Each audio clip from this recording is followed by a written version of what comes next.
Luar biasa, kita berjumpa kembali ya dalam pemeliharaan Tuhan saudara. Dan hari ini ya tema firman Tuhan adalah ya pertumbuhan gereja, gereja yang bertumbuh. Saudara, kita harus mengerti bersama bahwa gereja itu bukan gedungnya. Gereja itu bukan bangunannya, tetapi gereja itu saudara dan saya. Alkitab berkata gereja itu adalah kumpulan orang-orang yang dipanggil keluar dari dalam gelap masuk kepada terang yang ajaib. Jadi saya percaya kita semua hari ini adalah orang-orang yang sudah dipanggil keluar. Saudara, saya beberapa waktu lalu baru sampai dari Israel, saudara ya. Ini masih agak jet lag sih. Ya, gaya padahal enggak, saudara. Ya, dan saya bersyukur saudara ya. Ya kenapa ya kita ke Israel, karena bagaimanapun juga semua kisah yang ada di Alkitab itu ada di sana. Tempatnya, sejarahnya, faktanya itu ada di sana. Ya, dan saya bersyukur kemarin kita mengunjungi tempat-tempat yang bersejarah ya. Termasuk apa yang tercatat di dalam Alkitab. Kita tahu bersama awal mula ya gereja itu ada saudara. Ketika Yesus mati, dia bangkit. Dan dia bangkit, dia menampakkan diri kepada murid-murid. Ya, salah satu dia menampakkan diri kepada murid-murid di ya Tiberias, itu di pantai Danau Genesaret. Saudara, ketika Yesus menampakkan diri kepada murid-muridnya, dia berkata kepada Petrus di atas ya batu karang ini, ya gerejaku akan dibangun. Dan akhirnya saudara, Yesus berkata, jangan kamu pergi tinggalkan Yerusalem sebelum engkau diurapi oleh Roh Kudus. Ya, penting mereka diurapi dulu baru melayani. Ya, jangan dibalik-balik. Ya, kenapa saudara? Penting orang dipenuhi Roh Kudus dulu baru pelayanan. Ya, yang pertama supaya enggak mudah jatuh. Tidak terjadi hari-hari ini orang melayani selingkuh, melayani homo, melayani lesbi. Melayani tapi jadi pelakor. Ini banyak terjadi. Kenapa? Karena tidak di dalam pengurapan Roh Kudus. Makanya Yesus berkata, penting ya jangan tinggalkan Yerusalem. Berdoa sampai Roh Kudus turun ke atasmu, baru engkau pergi melayani. Mereka ada di loteng saudara, menunggu Yesus datang di loteng Yerusalem. Kemarin juga kami datang ke sana. Dan saudara ya Yesus berkata kamu akan dipenuhi oleh kuasa Roh Kudus sehingga kamu melakukan banyak tanda. Mereka dipenuhi lalu mereka pergi. Ketika mereka dipenuhi oleh Roh Kudus, Petrus mulai berkhotbah. Ya, hari ini kita diberi firman Tuhan dari Kisah Rasul pasal yang kedua. Petrus berkhotbah begitu berapi-api dengan pengurapan Roh Kudus. Sekali khotbah, berapa ribu yang tobat? 3.000 orang bertobat. Hari ini 3.000 kali pendeta khotbah, untung-untung satu yang tobat. Ini salahnya di mana dan apa yang terjadi sekarang? Apakah pendetanya yang berubah atau jemaatnya yang memang keras kepala? Ya, Petrus berkhotbah sekali khotbah 3.000 orang bertobat. Saya sampai penasaran apa isi khotbah Petrus itu, mau saya tiru supaya orang juga bertobat. Ternyata isi khotbah Petrus memang hanya apa? Bertobatlah, bertobatlah, bertobatlah. Jadi saudara, memang hari-hari ini kita harus mendengar khotbah-khotbah tentang pertobatan. Kenapa banyak orang tidak bertobat? Karena yang didengar hanya khotbah-khotbah tentang berkat, berkat, dan berkat. Jemaat di tempat ini mau yang berkat atau tobat? Alay lebay. Yang mau dengar khotbah tobat angkat tangan. Yang mau berkat angkat tangan. Banyak juga yang mau berkat-berkat. Ya. Jangan cari berkat. Kejar pertobatan, maka berkat akan mengalir atas hidupmu. Karena kalau engkau cuma cari berkat bisa jadi salah jalan. Ke Gunung Kawi juga bisa jadi kaya. Tapi kalau ikut Yesus bertobat dan diberkati. Karena kita mau menjadi orang yang diberkati. Bukan jadi orang kaya tapi Kalau orang kaya belum tentu diberkati. Saudara ngerti maksud saya? Banyak orang kaya bisa menikmati segalanya tapi hidupnya gak bahagia. Itu namanya orang kaya. Kalau orang yang diberkati uangnya banyak, hartanya banyak, hatinya damai. Kok nggak ada amin? Jadi saudara mau jadi orang yang diberkati atau orang kaya? Nah begitu, sekarang baru semakin dicuci otak nih ya. Jadi mengerti ya. Nah kenapa saudara Petrus berkhotbah orang bertobat? Karena isi khotbahnya pertobatan. Bertobat, bertobat, bertobat, berilah dirimu dibaptis. Dan akhirnya saudara Alkitab berkata mereka mendengarkan khotbah Petrus itu. Dan kita lihat sekarang kita masuk Kisah Para Rasul pasal yang kedua ayat yang kalau saudara di rumah nanti baca ayat di atasnya itu tentang khotbah Petrus ya. Ayat yang ke-41, judul perikopnya cara hidup jemaat yang pertama. Kita belajar dari firman Tuhan supaya kita bertumbuh sebagai gereja Tuhan. Ayat 41 firman Tuhan berkata begini, orang-orang yang menerima perkataannya itu memberi diri dibaptis dan pada hari itu jumlah mereka bertambah kira-kira berapa? 3.000 jiwa. Dan Alkitab berkata mereka yang mendengarkan khotbah Petrus itu memberi diri untuk dibaptis. Kemarin kita melakukan pembaptisan di Sungai Yordan, ya, di tempat di mana Yesus pernah dibaptis. Ada yang bertanya, Bu, karena yang ikut rombongan saya itu 125 orang, nggak semua orang GBI, ada yang HKBP, Katolik, ada yang macam-macam, jemaat DBTV. Lalu mereka tanya, Bu, ya, cara baptisan yang benar itu yang mana? Saya berkata yang sesuai firman Tuhan. Kita nggak boleh keluar dari konteks firman, yang sesuai dengan baptisan Yesus. Alkitab berkata hendaklah kamu menjadi satu iman, satu kasih, satu baptisan. Bagaimana Yesus dibaptis? Ketika pertama kali Yesus tampil, dia datang kepada Yohanes dan dia berkata, ya aku mau dibaptis olehmu. Yohanes berkata, untuk melepas kasutmu saja aku tidak layak. Tapi Tuhan berkata itu harus terjadi supaya genaplah apa yang dinubuatkan oleh kitab suci. Saya yakin kenapa Yesus harus dibaptis supaya memberi kita teladan. Yesus dibaptis aja banyak yang gak ikuti teladannya, apalagi kalau enggak, ya itu pasti ada yang dibaptisnya disiram air sedikit, ada yang mungkin baptisannya kayak apa. Nah kekristenan itu artinya meneladani Kristus, makanya Alkitab bilang bertobatlah dan berilah dirimu dibaptis. Jadi yang dibaptis bukan anak kecil, tapi orang yang menyadari menerima Yesus, bertobat dan memberi diri. Jadi waktu kecil itu bukan baptisan, itu penyerahan. Karena syarat baptisan bertobatlah, berilah dirimu dibaptis. Harusnya orang-orang yang ada di dalam gereja ya menyadari akan hal ini, bertobat, berilah dirimu untuk dibaptis. Ya, jadi saudara saya menerangkan kepada jemaat kemarin. Ya, kita harus meneladani apa yang dikatakan Yesus, dan Alkitab berkata Yesus masuk ke dalam air. Ketika Yesus keluar dari air, Roh Allah seperti burung merpati turun ke atasnya. Ya, lalu terdengarlah suara dari sorga yang berkata, inilah anakku yang kukasihi, kepadanyalah aku berkenan. Kenapa Allah berkenan? Karena dia melakukan seperti yang harusnya memang tertulis, menggenapi. Nah kita meneladani itu saudara. Saya bersyukur kemarin anak saya di sana ngomong, Mam aku mau dibaptis. Saya tidak pernah paksa anak saya untuk dibaptis, sekalipun saya pendeta. Saya bilang kepada anak saya, Alkitab berkata, kamu harus memberi diri. Saya kasih ayatnya, saya kasih tahu ke mereka. Tapi saya nggak paksa dia, ayo cepat cemplung ke kolam, baptis. Buat apa? Harus dari kesadaran dia memberi diri kepada Tuhan. Itu yang sah. Ya, dan akhirnya anak saya dibaptis, saya bersyukur sekali saudara. Itu adalah anugerah Tuhan, dengan sadar dia memberi diri untuk dibaptis. Bagaimana kita bisa bertumbuh? Awalnya adalah berilah dirimu dibaptis supaya engkau dimateraikan.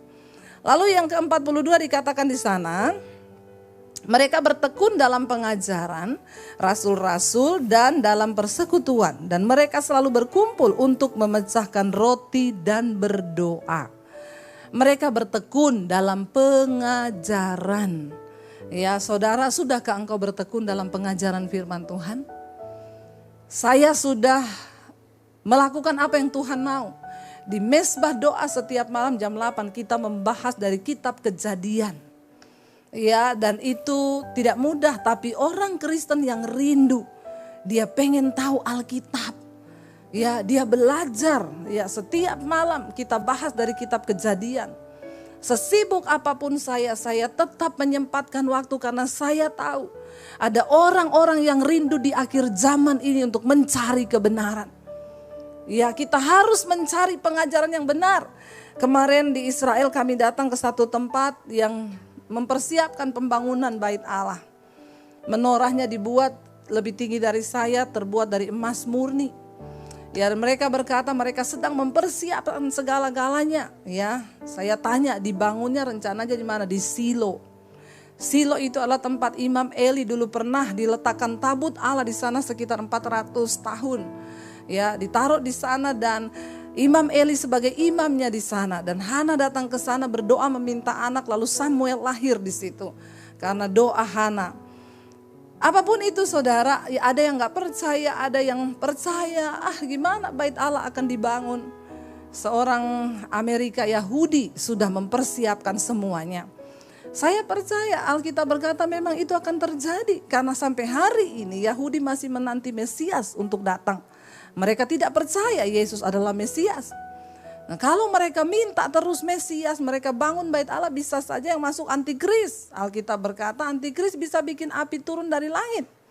Mujizat-mujizat akan terjadi dan banyak orang akan terseret dan percaya. Mari kita berjaga-jaga. Karena itu ya kalau engkau mau bertumbuh, di sini dikatakan bertekun di dalam pengajaran. Kita diberi 1 hari waktu 24 jam loh. Berapa banyak waktu engkau berikan bagi Tuhan untuk mengenal kebenaran? Berapa banyak waktu engkau berikan hari-harimu hanya untuk sesuatu yang sia-sia? Kita harus memikirkan kepentingan manusia batiniah kita saudara hari-hari ini. Gak bisa santai. Berlari mengejar pengajaran itu. Berlari pengen tahu lebih dalam lagi tentang iman. Dan Alkitab berkata, engkau harus siap sedia untuk memberikan pertanggungan jawab kepada semua orang yang meminta pertanggungan jawab tentang imanmu. Jangan bawa sama saya, nanti saya kenalin sama pendeta Debbie ya, kamu tanya-tanya sama dia. No, setiap jiwa yang Tuhan percayakan padamu itu tanggung jawabmu. Kita semua harus bekerja untuk menjangkau jiwa di akhir zaman ini. Karena itu milikilah pengetahuan tentang firman Tuhan. Isi jiwamu, isi pikiranmu dengan firman. Kenapa hari-hari ini hari-hari yang gelap? Ya, kita melihat semakin ke sini. Ya, kita lihat saudara hari-hari ini beberapa kali Presiden Jokowi, pemimpin-pemimpin dunia berkata, tahun ini tahun kesuraman, tahun depan adalah tahun kegelapan. Bagaimana kita bisa bertahan? Zaman terus berubah, keadaan berubah, resesi bisa datang. Tapi orang yang bertahan di dalam kebenaran, orang yang hidup mengandalkan Tuhan, mereka tidak akan tergoyahkan. Sebab Tuhan akan menjadi perlindungan bagi setiap saudara dan saya. Jangan takut, kejar Tuhan. Jangan nonton drama Korea terus. Bisa nonton drama Korea berjam-jam, betah saudara. Pakai acara nangis lagi. Bertobat ya. Tapi kalau dengar firman, ngantuk saudara. Ya ayo Bapak Ibu, Ibu-ibu kalau engkau ingin suami bertobat, engkau dulu buka itu mesbah doa tiap malam. Ajak suamimu ikut. Ya, kemarin saya di Israel ada bapak-bapak bersaksi. Saya itu tadinya benci sekali sama Bu Debbie itu. Saya gak suka dengar Bu Debbie itu khotbah. Tapi istri saya tiap malam itu di tempat tidur saya tutup kepala kuping saya sama bantal. Satu kali saya dengar istri saya setel khotbah ibu berkata, kalau kamu mau masuk surga harus hidup kudus. Salah satunya adalah lepas dari ikatan pornografi. Dia kaget, dia bilang karena saya ini hobi Bu. Hobi nonton film pornografi. Nggak usah angkat tangan di sini yang hobi. Di dalam hati saja. Ngomong sama Tuhan. Engkau harus kudus untuk bisa masuk ke dalam rumah Tuhan, di dalam kerajaan Allah. Dia bilang, sekali Bu saya dengar itu khotbah, ketika ada pengurapan Roh Kudus, saudara, firman itu tidak kembali dengan sia-sia. Dia bilang, saya datang Bu kepada Tuhan, saya menangis, saya mohon pengampunan. Mulai detik itu juga saya berhenti. Dia bilang, kalau saya lihat begitu sekarang saya rasa jijik. Wow, itu Tuhan, saudara. Dan hari-hari ini Tuhan sedang mencari hati yang terbuka, yang merindukan pengajaran yang benar untuk diisi, ditabur. Hidupmu engkau perlu bertumbuh dalam iman hari-hari ini. Dunia sudah semakin tidak menentu. Negara-negara yang kuat bertumbangan satu persatu. Kalau hari ini kita di Indonesia masih santai, masih bisa melihat, masih makan, masih bisa menikmati berkat-berkat, bersyukur. Itu karena masih ada anak-anak Tuhan yang berdoa. Saya percaya pelayanan saya ini adalah pelayanan panggilan Tuhan di akhir zaman. Kita berdoa bagi bangsa. Dulu setiap malam kita berdoa untuk TNI Polri, sampai orang tuh telepon saya, Bu, kenapa sih tiap hari doain TNI Polri? Saya bilang karena mereka adalah orang-orang yang berdiri atas bangsa ini, memegang keamanan di bangsa ini. Harus ada orang-orang benar. Sekarang dibongkar Tuhan, diporak-porandakan. Itu doa-doa kita. Itu jawaban doa kita. Orang-orang yang tidak benar diturunkan, dihukum. Supaya pada bertobat pejabat-pejabat di atas bangsa ini. Mereka berdiri sungguh-sungguh atas dasar kebenaran. Bayangkan firman Tuhan berkata, kalau hukum sudah muncul terbalik, mau jadi apa bangsa ini? Saya pegang itu, kebenaran meninggikan derajat bangsa, tapi dosa itu menjadi noda bagi bangsa. Dan semua dimulai dari gereja Tuhan. Kalau gereja tidak bertumbuh, buat apa saudara? Ngapain saudara tiap minggu datang pulang, habis transport, bensin, buang waktu. Kalau engkau gak bertumbuh. Tapi bagaimana kita bertumbuh? Punyalah kerinduan untuk menerima pengajaran yang benar.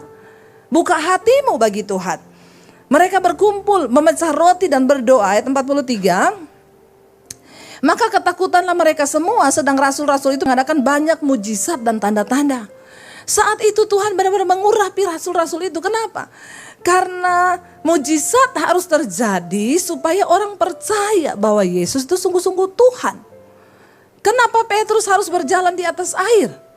Karena pada waktu itu masih banyak orang yang belum percaya kepada Yesus. Dan dia harus memperagakan, dia harus mempertontonkan kuasanya agar mata melihat dan menjadi percaya.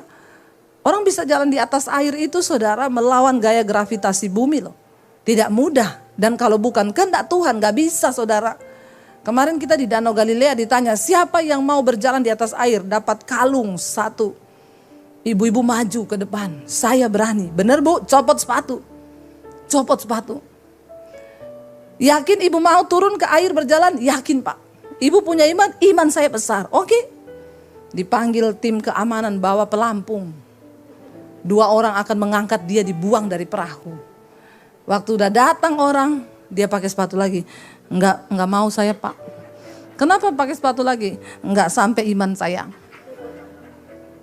Ya, ditanya lagi, siapa yang mau jalan di atas air? Saya angkat tangan. Siram air dari botol aqua dan kita berjalan di atasnya. Jalan di atas air. Enggak perlu engkau mau mempraktekkan berjalan di atas air hari ini, buang tenaga. Kenapa hari itu harus terjadi?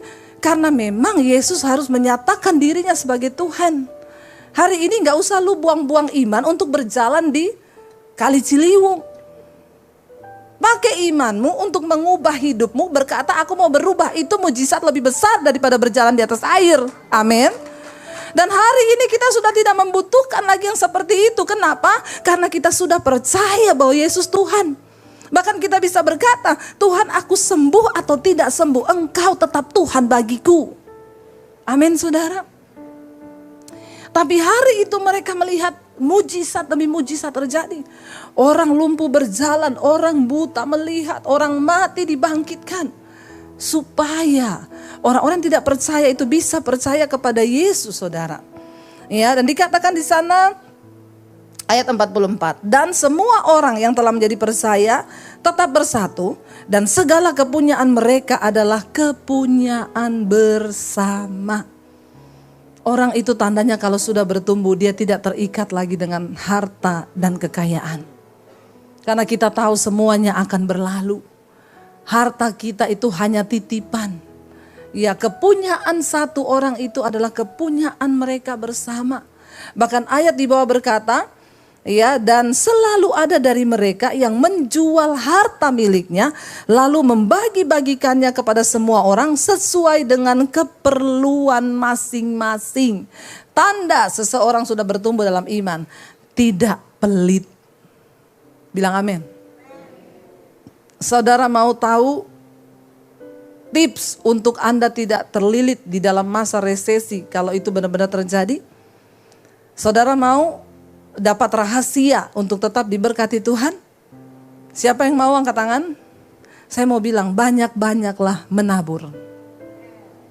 Kenapa mukanya berubah? Giliran dibilang menabur langsung. Prinsip dunia berkata, untuk bisa engkau simpan uang menjadi kaya, tabung sebanyak-banyaknya. Tapi firman Tuhan berkata, untuk engkau bisa melihat mujizat dan pemeliharaan Tuhan dalam hal keuangan, tabur sebanyak-banyaknya. Engkau mulai harus mempraktekkan ini, saudara.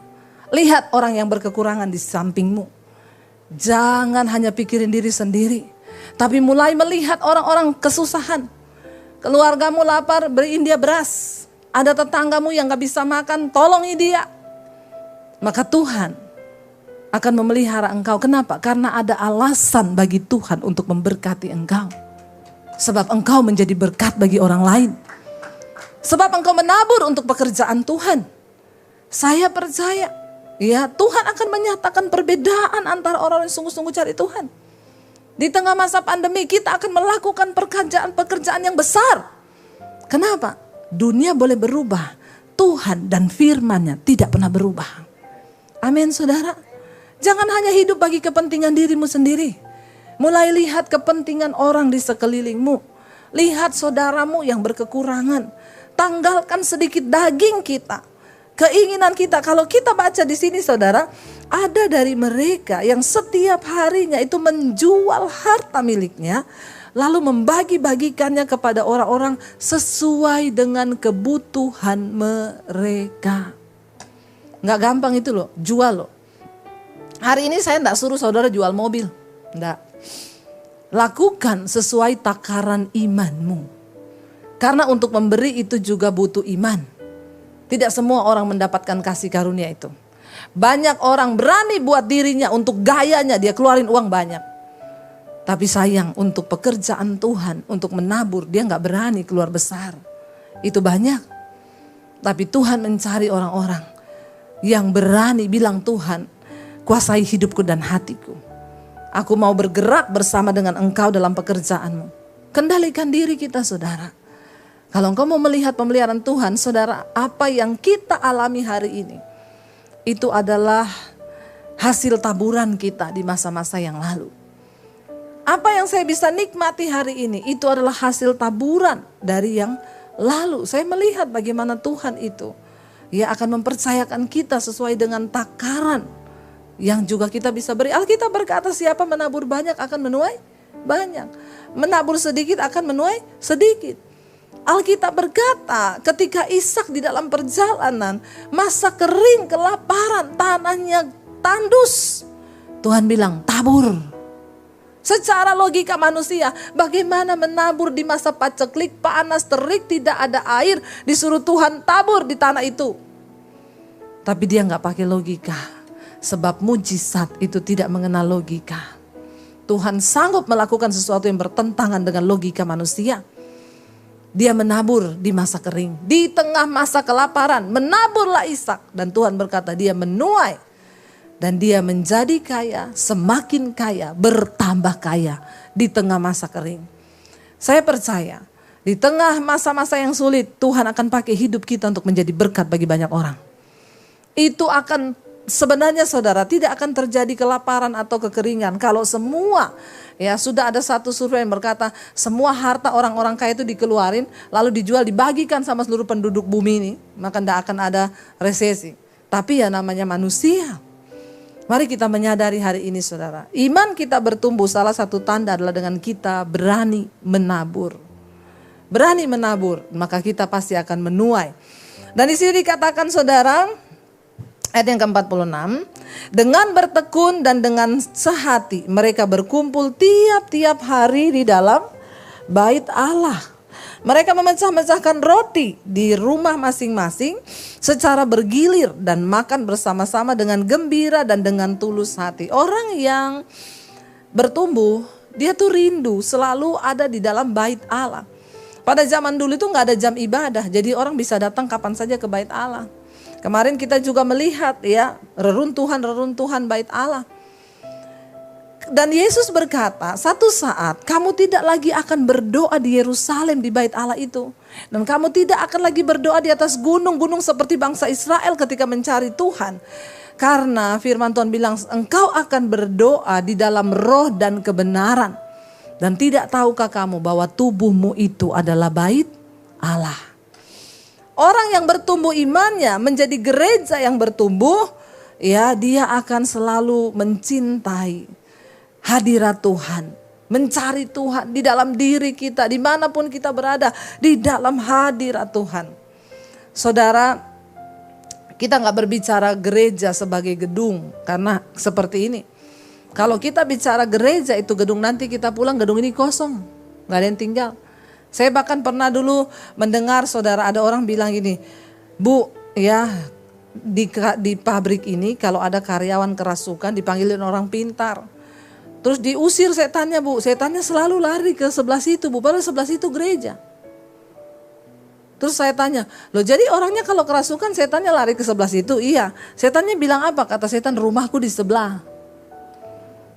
Ya, karena itu hanya bangunan. Kalau dipakai cuma seminggu sekali, habis itu kosong ya banyak setan yang datang. Karena itu firman Tuhan berkata, apa itu bait Allah? Tubuh kita. Kita harus mencintai Tuhan, biarkan Tuhan ada dalam tubuh kita sebagai bait Allah ini saudara. Dan dikatakan di sana mereka berkumpul tiap-tiap hari, memecah roti di dalam rumah masing-masing secara bergilir, makan bersama-sama dengan gembira dan tulus hati.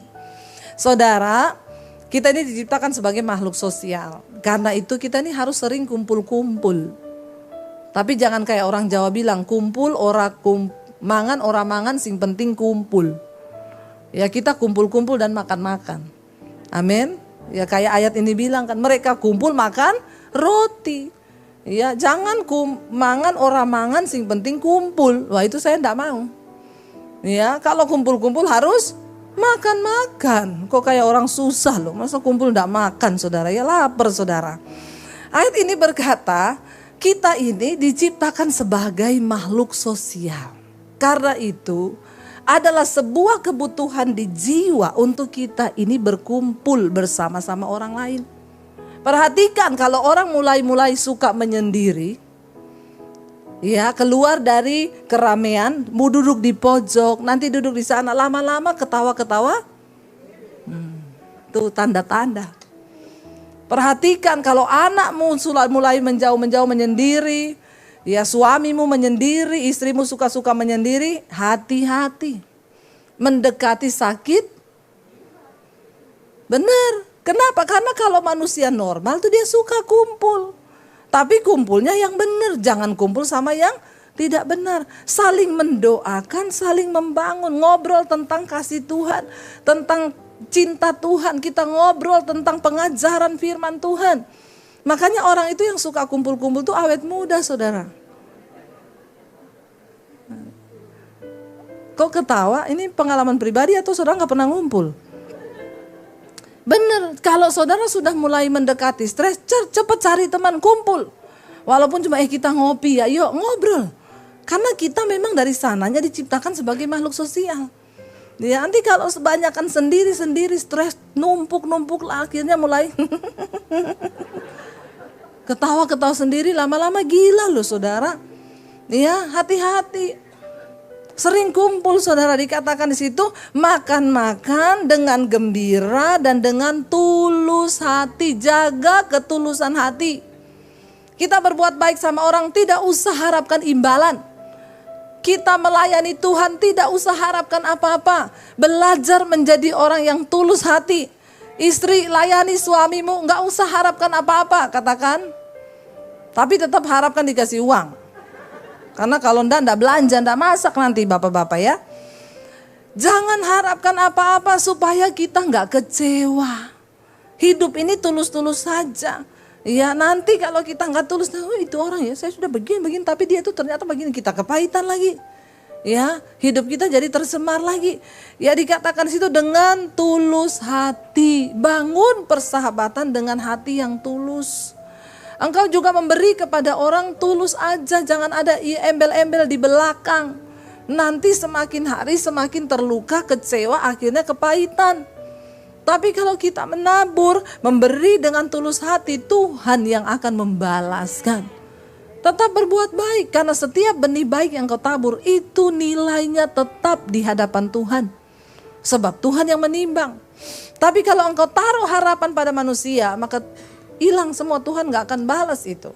Ya, lalu ayat yang terakhir dikatakan di sana, sambil memuji Allah dan mereka disukai semua orang, dan tiap-tiap hari Tuhan menambah jumlah mereka dengan orang-orang yang diselamatkan. Kenapa saudara? Alkitab berkata orang yang imannya bertumbuh, ya dia menjadi gereja yang bertumbuh.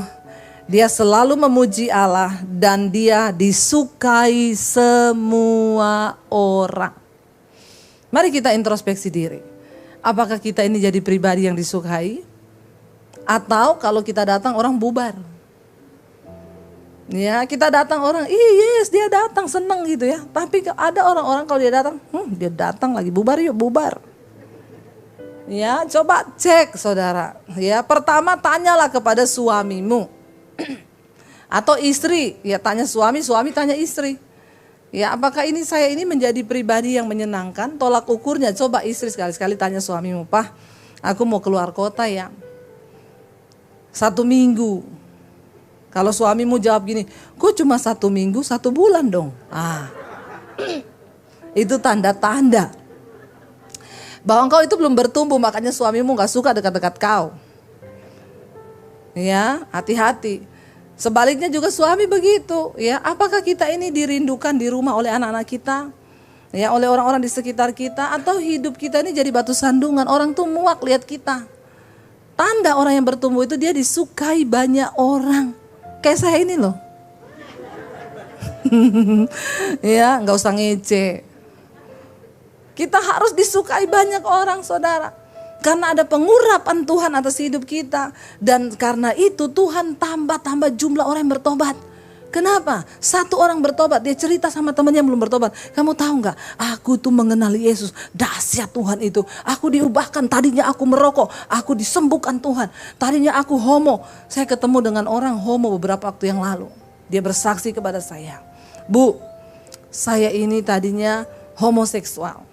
Saya tadinya gak suka khotbah ibu itu, saya lewatin terus. Tapi satu saat di tengah masa pandemi, saya ketakutan bu, karena saya mengidap ciri-cirinya AIDS. Saya takut mati. Lalu saya periksakan diri dan benar saya reaktif bu. Saya cari Tuhan, saya dapat khotbah ibu. Saya dijamah Tuhan hari itu, saya nangis bu. Saya berdoa, Tuhan saya mau bertobat, saya mau tinggalkan. Lalu saudara, Roh Kudus memampukan dia dan dia bertobat. Dia mengasingkan diri dari semua komunitas yang selama ini dia ada, yang membuat dia jatuh dan melakukan hubungan sesama jenis. Lalu akhirnya dia keluar dari sana. Dan puji Tuhan dia doa puasa, ketika dites lagi negatif. Saya bilang Tuhan sudah menunjukkan kasih karunia-Nya kepada kamu loh. Jangan main-main. Dia berkata, iya bu, saya sekarang mau dipakai Tuhan. Saya mau selamatkan orang-orang yang dari dunia sana, tapi saya tidak mau mencobai Tuhan. Saya gak mau jatuh lagi di tempat yang sama. Karena itu setiap hari bu, saya ikut mesbah doa, saya ikut mesbah syukur, di mobil, di kantor, saya dengar khotbah ibu. Itu namanya orang niat mau bertobat. Jangan main-main dengan dosa. Ya, pertama ciri orang bertobat itu, tinggalkan dosa, serahkan dirimu kepada Tuhan, bertobat. Yang selingkuh, bertobat. Yang kepahitan, buang kepahitan, lepaskan. Doa buat orang yang menyakiti engkau. Ayo saudara, kita berlomba-lomba di akhir zaman ini untuk kita boleh mencapai perkenanan Tuhan. Amin. Ya, supaya Tuhan berkenan, supaya satu saat Tuhan datang, kita layak untuk masuk di dalam kerajaannya yang mulia. Ya, jadi saudara, siapa tahu kita lagi di sini Tuhan datang, kita diangkat semua. Ya, rajin-rajinlah dengar firman. Lagi dengar firman kan kudus tuh Tuhan datang. Jangan lagi di night club, Tuhan datang tertinggal saudara. Ya, rajin-rajin bersekutu dengan anak-anak Tuhan supaya kita ini mengalami perkenanan Tuhan. Saya undang para tim pujian penyembahan, saudara jangan takut dengan nubuatan-nubuatan apa yang akan terjadi tahun depan. Memang semua itu akan menimpa, kesusahan besar akan terjadi, tapi kita percaya bahwa pertolongan kita itu datang dari Tuhan, bahwa Dia yang pegang kendali atas hidup kita, bahwa hanya Tuhan yang sanggup memberi kita kekuatan untuk melewati setiap badai. Mari kita bangkit berdiri bersama. Kita percaya saudara,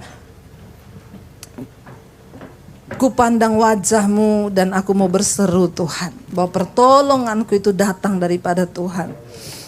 Datang pada Tuhan, jangan takut. Bagian kita menyerahkan hidup, bertobat.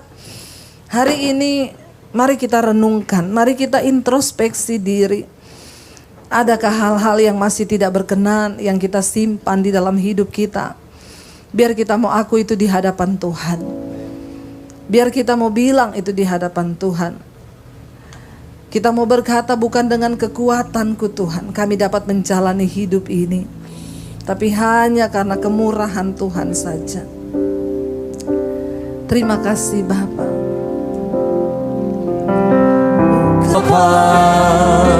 Dalam hidupku